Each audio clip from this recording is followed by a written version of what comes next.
Hello, everybody, and welcome back to the show. Hour 2. Let's do this.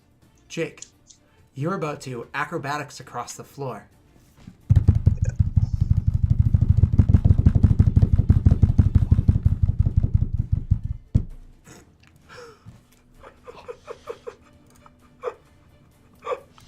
That's a 0!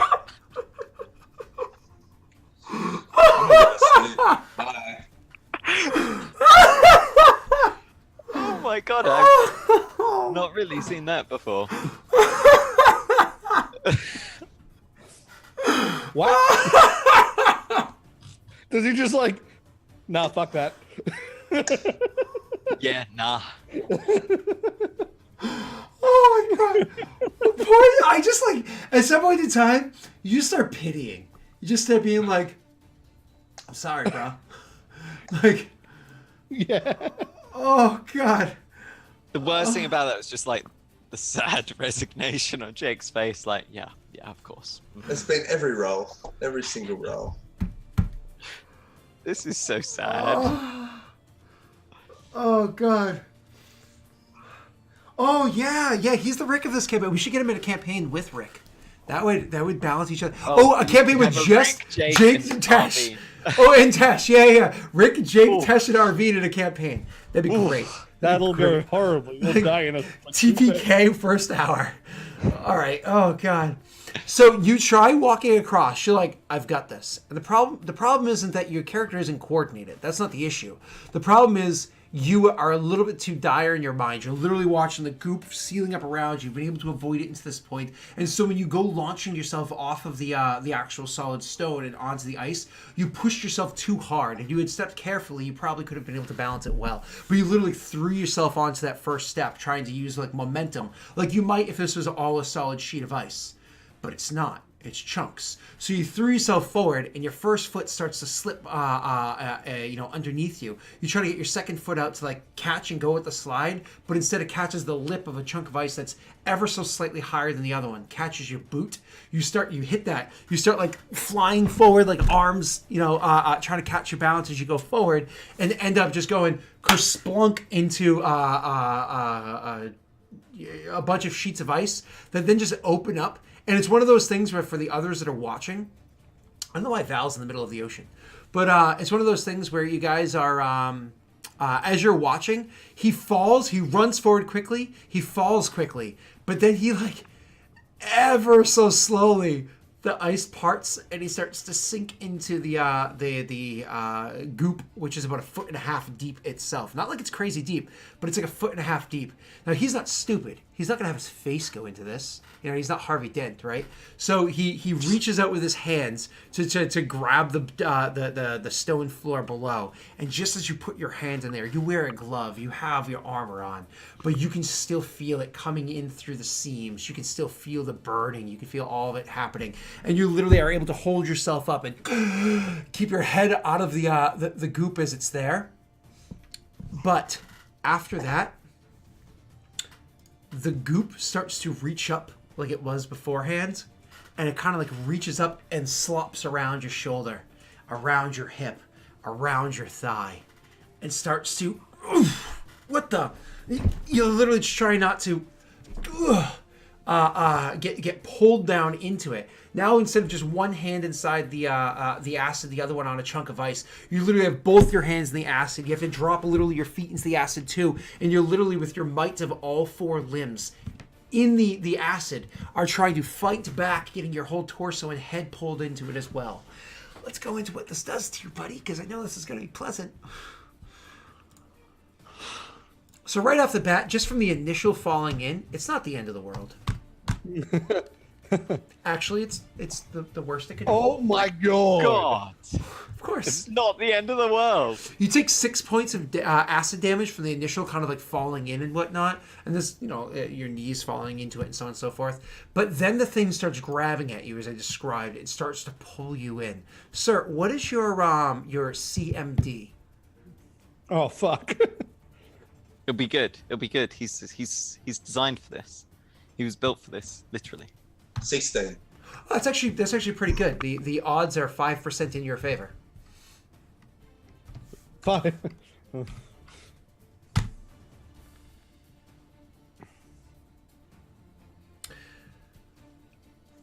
you want to know what my result is? No. You know what would be a really cool idea? Should we allow Twitch chat pool of luck on opponents' rolls against you? Almost like a cutting words. Inspiration. Yeah, yeah. Ooh. Oh, that'd be a nice thing. You know what? I'm gonna take that to my patrons. I'll put a vote on Patreon and see what they have to say about that. Let's see how. Let me guess. Get them to vote. Well, it was one good enough to beat it, wasn't it? Oh no. It actually he is. I got a 15 total. So it's actually I rolled a 10 plus 5. I got a 15 total. He actually is able to so it's one good enough to not be defeated. It's wrapping around him, has his hips. It's trying to grab him by the hips and pull him in. It wants to take him into itself. It wants that Stop that the clean motion. that clean. Please stop. And but he's able to resist. He's able to hold back, but not without a cost. Not without that caustic burning sensation all over his arms and his legs, and yes, even his torso, as in his back and whatnot, as the thing is pouring down him. I'm sorry, but I have to roll again, and the odds are in your favor for this one. But You keep saying that. oh, of course. So you're at Holy 0. crap. A reminder: 0 health points is staggered. It's staggered, so it's Oh okay. my God. It's okay because as this stuff starts whipping around your shoulders, starts pulling you in, you can feel the burning happening. But as that burning continues to happen, you also feel something else. You also feel a power gathering from. Is it within? Is it something else? Is it something from outside of you? You don't know, but you know that it's there. And instead, could you roll me a 1d8 plus 5, sir? Oh. 1d8 plus 5. Yep, I like to double bracket. Some people slash roll. I like to double bracket. So like, this is how I like to type this stuff.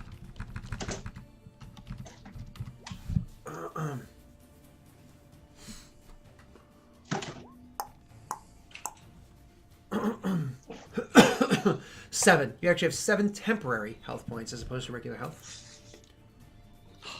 Thank you, Marta. So, Okay, alrighty. and don't forget that also gives you a +1 on attack rolls and saves against fear. As the goop is grabbing you, pulling you. What did I just touch? Let's go to here. Don't forget your character actually moved up 1 when you face planted. And as part of the creature's turn, we'll call it that, a creature, it closed up that gap behind you. This right here is also getting smaller. Oop. This right here is also getting smaller as it's continuing to burn away at what's you guys had frozen beforehand. Perfect. So, 1, you are still there. You're still nice and safe on the ice. Actually, not on the ice at all. You're currently inside of the acid. But that is your turn. Moving forward, Natty wanting, falling, zeroing, falling on your face and everything. That was its turn. Closing up the last bit of dry land and continuing to burn away the ice. If you guys could just do me a favor, you're welcome to roll me an intelligence check. All of you can do it. That's worrying. Oh, wow. Oh, good so far. And then a natty 1. Oh, hey, look, he rolled well. He rolled well. Oh, Jake. So, you guys are all realizing you got 10 seconds, maybe 15 seconds before this the ice around you is getting to the point where you don't even know if you'll be able to stand on it anymore. It's the chunks are smaller and smaller and corroding quicker and quicker. Val, it's your turn. Unfortunately, you saved your turn last time to do something that you weren't able to do because other people hadn't come here. Would you like to try to save your turn again? Okay, so looking at can we see through the goop at all? My apologies. Can we see through the group at all? It is still gooping out. The area Yeah, the area that was about 1.5 feet tall the entire time is starting to fill up. What I a mean bit is, more. can we see through it? Like, is it translucent? No, it is too opaque for you to see through with the depth of how much goop there is for you to see through. I mean, it is translucent if it was only, say, like a couple feet, deep, but it's deeper than that. I guess I'm gonna. Oh, I guess I'm gonna hold my turn again for Rayron to try and push that thing over. Okay, same thing. Hold your turn. Rayron, it's your turn.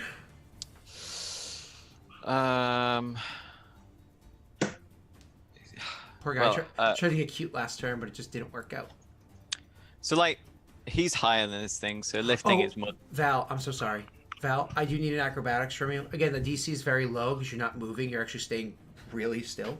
But I still need an acrobatics just because you're standing there. Oof. Why? 1 doesn't mean automatic failure. It's a skill check. Oh, okay. Well, fuck. I guess I'm gonna try and luck to try and get a shoe. It's more than 5. Hey, you got a 2! You got a 5! I'll tell you this, it's not very hard. We still have to roll. Oh. You got it, sir. You got it. You got that thing where he's like, whoa. You just barely hanging on. Now, my apologies, Ray. I had interrupted you. That's go right, ahead, sir. And I will need acrobatics from you as well. No. Rayron's not gonna make an acrobatics. This thing weighs like, what, 15 kilograms, something like that. Less than. It's fairly hefty. He's not particularly strong. It's like 12 kilograms. But like above it, stooping down to move it is not easy. The piece that you're trying to do is literally sliding it over. Yeah. You don't even need to lift it. You just move it over. It's like it's done this many times. It He'll wouldn't just be- shove. He'll just shove it then. Sure. What was that? Not even a check. All I need is the acrobatics check to not fall in before you do that. Oh, sweet. And you easily are able to maintain your balance. It's not graceful. It's not clean. You're actively trying to maintain your balance, but you don't fall into the muck. So use my action to move it. So you just use your action to slide the thing over, because it's more difficult than just like a free action. Yeah. But yeah, so you use your action to move it over. Valorant had prepared his action. My apologies. I'm sorry. Let's go back a step. It still has the goop pouring over it. So do you do anything to try to like guard your hands against shoving them into the goop to do this, Neil? Valorant's nearly hit the drink. 1 is in the drink. Rayron, he's got like studded leather gloves on. He just shoves it. Okay. At this point. Sure. Then I'll actually have you make for me because of dexterity. What is it? We'll call it a reflex save to try to more or less just be as quick and like kind of, Oh, you actually make your save. So I'm gonna have you take half. So it's actually only 1d4, and you're gonna take half of that. Minimum 1, of course. So you take 1 point of damage. Nothing crazy. So a little bit of corrosiveness, kind of like burning around your gloves and up around the cuff of the glove and whatnot. Val, same thing for you. As soon as he pushes it over, you're going to make me a reflex save as well, as you're trying to place yours in through the goop. Yeah. Oh, that was a roller coaster. Oh my god, that was weird. I was like, oh no, it's right. Wait, what? You of course take 2 points because Yep. Jesus loves you. Jeebus, sorry, loves you. And the other thing is you're kind of like fighting through the goop itself, but you're able to kind of like get the stone there and shove it into place. As soon as you do so, as soon as you shove it into place, you see that the runes light up again. Let's just put that. The runes light up again. Completely light up. And then the center area, the goop that's in there, just explodes outwards with this like huge eruption Oh fuck! of goop just literally starts to erupt like a volcano, shooting straight up into the to the ceiling and spilling outwards and around you. But it works kind of like a fountain, where there's an area of safe splash zone, which you see how large I made that that little piece, which I'm going to move in a second. That area that you guys are currently within is the safe splash zone. Everything outside that darker green area happens to be where the goop is kind of spilling into the room and filling up far more rapidly than it was beforehand. It's erupting out at an extreme speed. It doesn't get a turn because it's erupting. Ray, I imagine you're just standing there watching this happen for a second. One, this is important because you're inside of the goop right now. I imagine you stand up. So standing up is just going to take your move action. It's nothing crazy. Half your move. Yep. Get this out of the way. It's going to take half your move, and then you have to try to get over to them. However, like the ice, like I said beforehand, is like almost completely gone. Do you just want to wade through the acid, or do you want to try to clamber onto the ice and get across that way?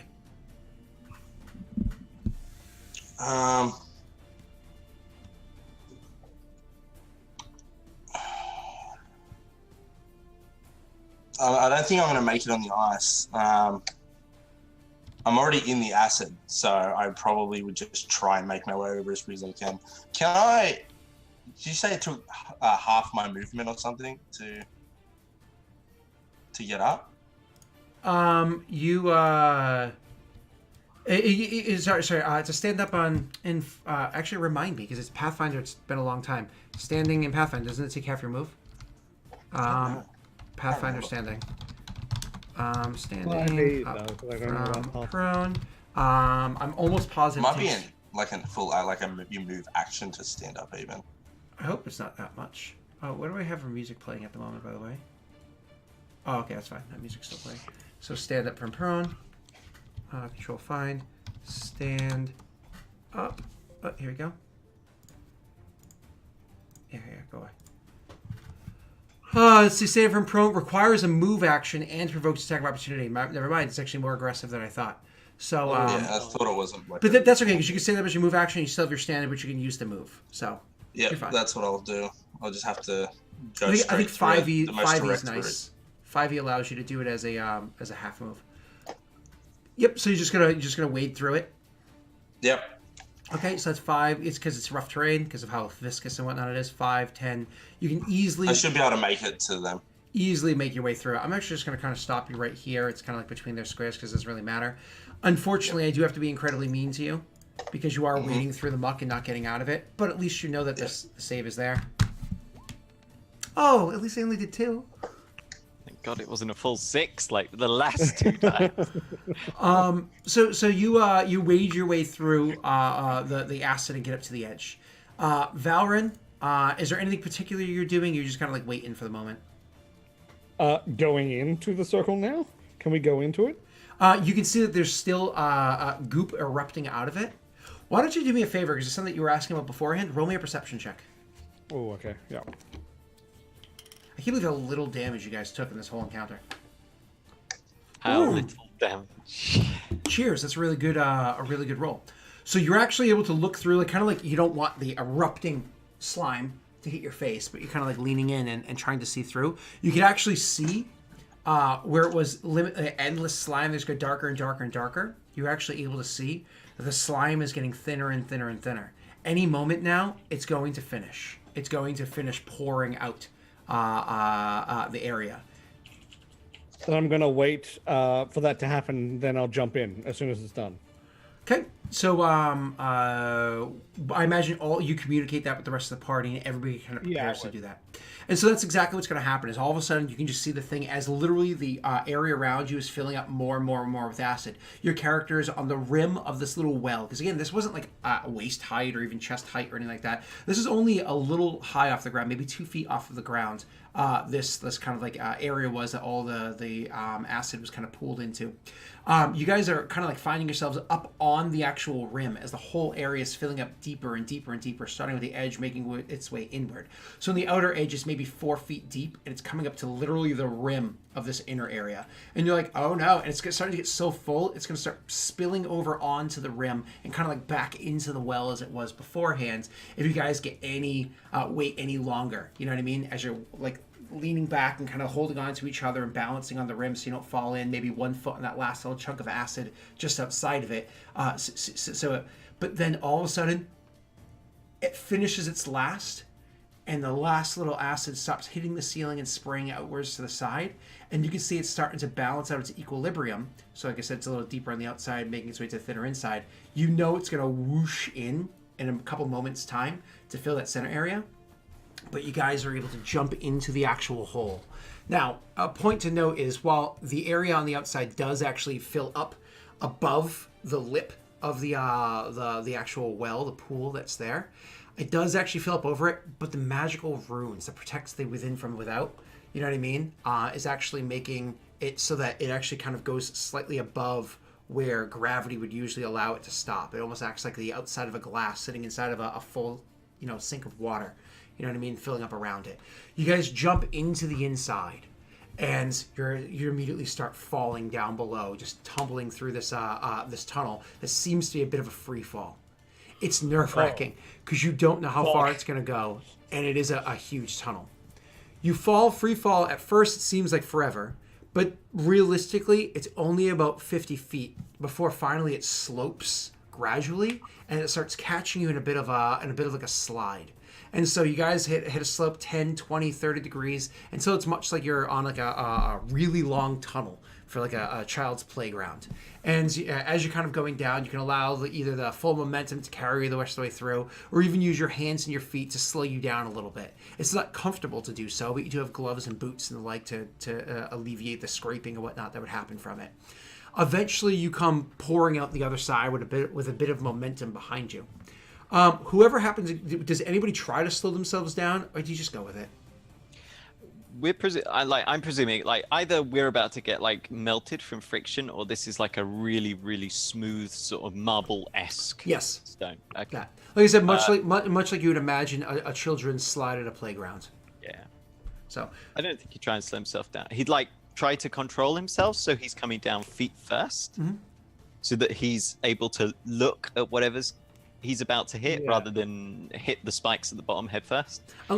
Unless you oriented yourself otherwise or make a horrible check right now, you're all going to be feet first. Okay? I like that you added that caveat. So, that was just for me. I don't know. We've all rolled ones in like the last couple minutes. Not really, Neil. None of that mattered. Ever. All right, so, my apologies, throwing you guys on the well, and it pings every time I try to do that.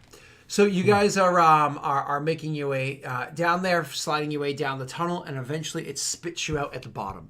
And the chamber that it spits you out into, one of the first things that you know as soon as you come tumbling out into the chamber is it doesn't just like throw you across this like uncomfortable stone ground or anything like that. It actually throws you into a carved wooden. Almost like it's meant to be a catch or a bucket. Now, there are pillows, cushions and whatnot that are lined in there that are meant to catch you, that are meant to break the fall. Unfortunately, so much time has passed from when these things were originally put here that all of like the cotton, all the material that was originally made to make these pillows has completely rotted through. So it's like damp and completely covered in like mildew and mold and nastiness that's in there. As each one of you come down and they hit into this this stuff, they like explode apart because of just the sheer force of your impact, and to all of their mildew and all those wonderful spores and whatnot come spilling out and filling up the entire chamber that you guys are in, literally making a bit of a haze, a hard area for you to even see through, filling the whole thing with like a mist or a fog. It's a bit miasmic, this fog that happens to be there. You are all going to have to make me fortitude saves. Oh my god. Oh, fucking goddamn.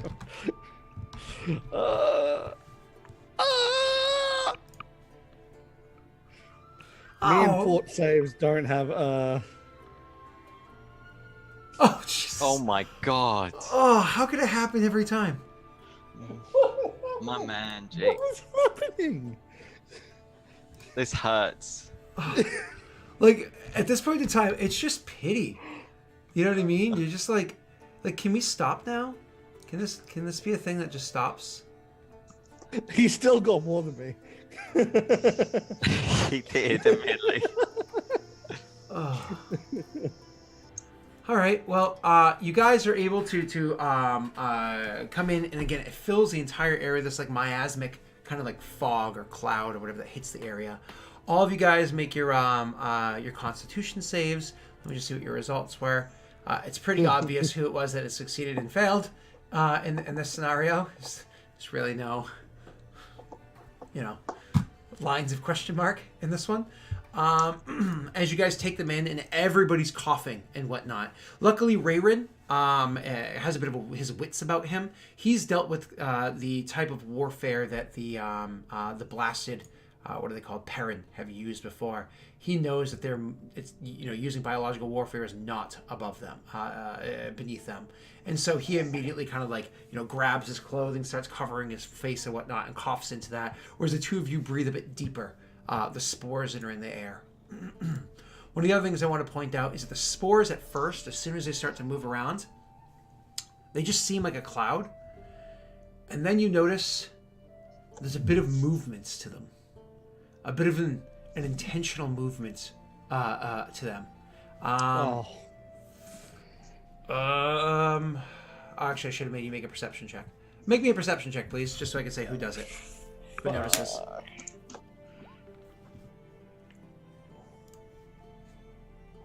It's Valoran. Valoran's the one that notices. What? Valoran's the one that notices the intentional movement of the spores in the area. So Valoran, that being said, could all of you guys roll me a initiative? So are we now fighting a cushion monster, Scott? Just We're fighting spores that want to eat us. you ever met cordyceps? It's actually really good rolls from all of you, and even with your 14, you guys all get to go for it first. So an important thing to note about the actual spores that you're seeing here. Let me do this for you guys, so things are nice and easy. This is just for the PCs to have like a visual aid or whatever. And then bam. No, because is that a map? It is a map layer, isn't it? Okay, that's fine. So this creature, we're going to call it, is only about large-sized, you know what I mean? So the spores that you can actually see actively moving as opposed to the ones that filled up the entire area that you kind of like are breathing in, making it so you can't even really perceive the details of the room yet, other than this like wooden trough that you kind of spilled into that had the pillows that you were meant to be like, kind of catch you and break your fall. So it was kind of like an easy slide in. It's only about a large-sized creature, so it's about 10 feet in each direction, and it moves around with purpose, kind of like floating in the air. It doesn't seem like it floats with like an incredible like force to it. It almost seems like even a strong gust of wind might be enough to kind of blow this thing and keep it at bay. Unfortunately, none of you guys have the ability to control the winds. It is amongst all of you. So because of like where it was that you guys had kind of like spilled into, you're not like, oh, we're all on our own easy, clean 5 foot. You guys are all kind of like jam packed into, this small little area, and it's encompassing where you guys are currently. So, I really need to change the layer this thing's on for fucking simplicity. Change layer to token. There we go. Thank you.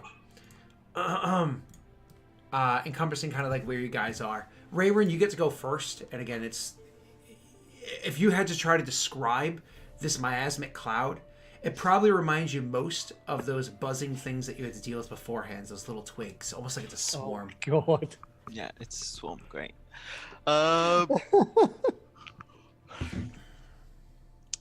Rayrin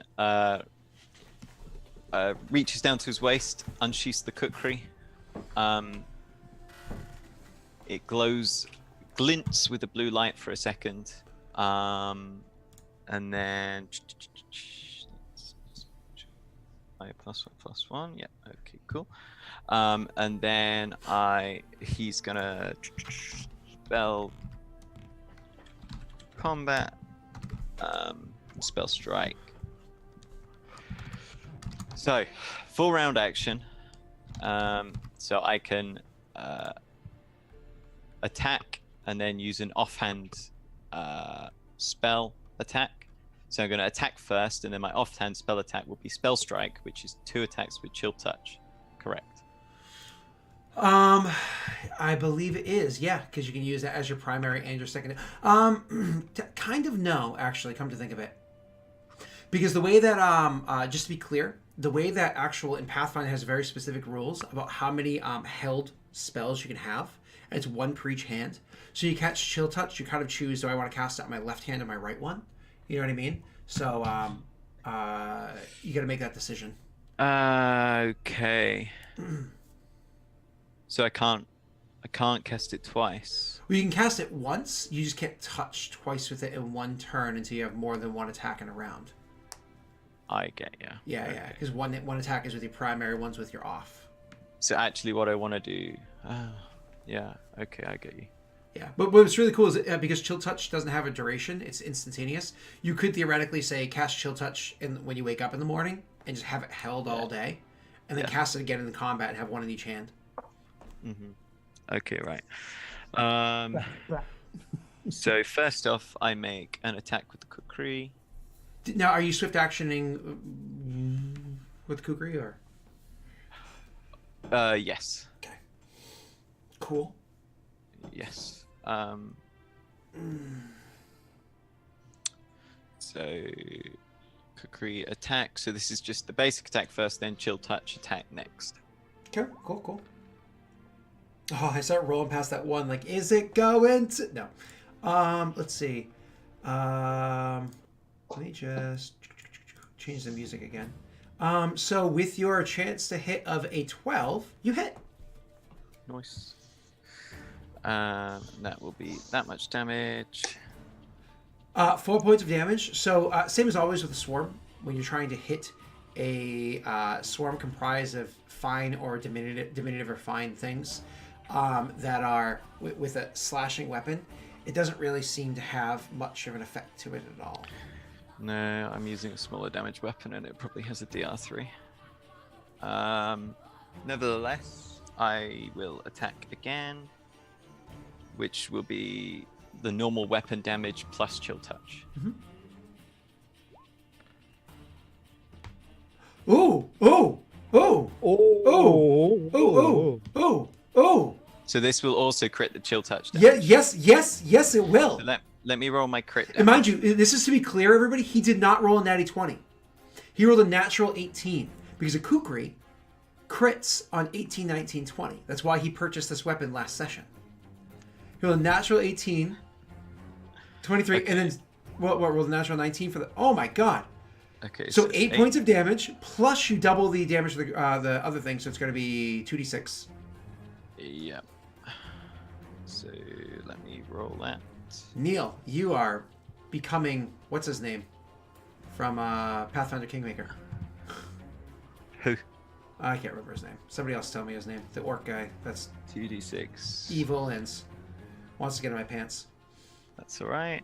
Plus, it has to make a Gongar. fortitude save, or it takes a point of strength damage. It's immune to ability damage. But so you reach forward with your slash with your what was it, saber, your scimitar, and you try to cut with your first attack. My apologies. Still kukri. Do you have 2 kukris? No, it's only the one. But as part of my action, I can make an attack and then a spell. But with spell strike, I can make it as part of. That's right. My apologies. You're able to do that. That's right. So even though it's in one hand, you can kind of like manipulate the game. Cool. So you literally come slashing forward. So you're like preparing yourself. You line your weapon with blue, and right as the blue is disappearing, fading away, meaning the spell's in effect, you slash at the air in front of you, but it just seems to move out of the way. It doesn't care. But like right as you finish that slash and you're charging up the spell with your other hand, you place one hand onto the back end of the kukri, allowing the spell, the chilled touch, to flow through one hand into the other and through the kukri, and you come slashing back the other way. And just as you're cutting through the air, you can just literally, everybody can see the miasmic cloud in front of you just being cut open. is a huge gash cut through the miasmic cloud. But where it was that line has cut open and it's caused a split, all of the spores in the area just start to freeze up in like a spreading way, much like you had thrown the bucket of ice out in front of him, freezing up all of the spores around. And then they just kind of like stop moving in the air and fall to the ground, kind of like snow. As they hit the ground, some of them hit to the ground and just like melt into nothing. Others hit the ground and kind of shatter into little pieces if they were larger spores or whatever. And even though the entire area around you still has a bit of a mist, an obscuring view within the room for the spores that just naturally appeared from exploding pillows, whatever this creature was is gone. Whew. That was nice. I like not taking damage. Yeah, if you say so. Oh Yeah, you made your fortitude save. Never mind. I actually have 1 temp HP. I didn't realize. All right, cool. So that happens. Those are all gone now. What do you guys do?